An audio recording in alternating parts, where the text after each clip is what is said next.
KS. ചിത്ര എന്ന് പറഞ്ഞ പാട്ടുകാരി മലയാളികളുടെ എല്ലാം മനസ്സിൽ ഭയങ്കരമായിട്ട് സ്ഥാനം പിടിച്ച ഒരു വ്യക്തി കൂടിയാണ്. എല്ലാവർക്കും ഭയങ്കര ഇഷ്ടപ്പെട്ട ഒരു വ്യക്തിയാണ് കെ.എസ്. ചിത്ര എന്ന് പറയുന്നത്. എപ്പോഴും നോക്കിയാലും ഭയങ്കര പുഞ്ചിരിച്ച് എല്ലായിടത്തും നല്ല രീതിയിൽ പെരുമാറുന്ന ഒരു വ്യക്തിയാണ്. അതുകൊണ്ട് തന്നെ എല്ലാവർക്കും ഭയങ്കരമായിട്ട് ഇഷ്ടപ്പെട്ട ഒരു വ്യക്തി കൂടിയാണ് കെ.എസ്. ചിത്ര എന്ന് പറയുന്നത്. കഴിഞ്ഞ ദിവസം തൻ്റെ ഇൻസ്റ്റാഗ്രാം അക്കൗണ്ടിൽ ഒരു പോസ്റ്റ് ഇട്ടിട്ടുണ്ടായിരുന്നു. ആ ഒരു പോസ്റ്റ് എന്ന് പറയുമ്പോൾ ഭയങ്കരമായിട്ടുള്ളൊരു വിഷമം നിറഞ്ഞൊരു പോസ്റ്റായിരുന്നു. അതെന്താണ് എന്ന് ചോദിച്ചാൽ, തൻ്റെ മകളെക്കുറിച്ചുള്ള ഓർമ്മകൾ പങ്കുവച്ച്, അതുപോലെ തന്നെ തൻ്റെ മകൾക്ക് വേണ്ടി ഇട്ട ഒരു പോസ്റ്റായിരുന്നു. കഴിഞ്ഞ ദിവസം April 14 ആയിരുന്നു. നമുക്കെല്ലാവർക്കും വിഷുവാണ്. നമ്മളെല്ലാവരും ആഘോഷിക്കുന്ന ഒരു ദിവസമാണ്. കണി കാണാൻ നമുക്ക് കൈനീട്ടം എല്ലാം കിട്ടുന്ന ദിവസമാണ്. പക്ഷെ ആ ഒരു ദിവസമാണ് കെ.എസ്. ചിത്രയ്ക്ക് തൻ്റെ മകളെ നഷ്ടമായിരുന്നത്. അപ്പോൾ അതിനെക്കുറിച്ചൊക്കെ പറഞ്ഞുകൊണ്ടായിരുന്നു ആ ഒരു പോസ്റ്റ് ഇട്ടിട്ടുണ്ടായിരുന്നത്.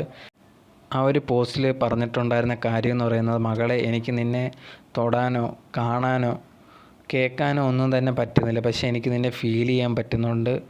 നീ എൻ്റെ ഹൃദയത്തിൽ തന്നെ ജീവിച്ചിരിപ്പുണ്ട്. അതുപോലെ തന്നെ നീ ഇപ്പം നല്ല രീതിയിലുണ്ട് എന്ന് വിശ്വസിക്കുന്നുണ്ട്.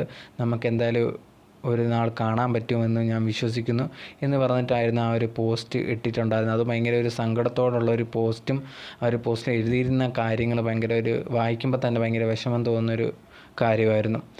ഈ ഒരു പോസ്റ്റ് ഇട്ടതിന് ശേഷം അതിൻ്റെ താഴെ കുറേ കമൻറ്റ് ബോക്സിൽ എല്ലാവരും ഭയങ്കര രീതിയിൽ ചിത്ര ചേച്ചിക്ക് ഭയങ്കരമായിട്ടുള്ള ആശ്വസിപ്പിക്കുന്ന രീതിയിൽ കമൻറ്റ്സ് കാര്യങ്ങളൊക്കെ ഇട്ടിട്ടുണ്ടായിരുന്നു.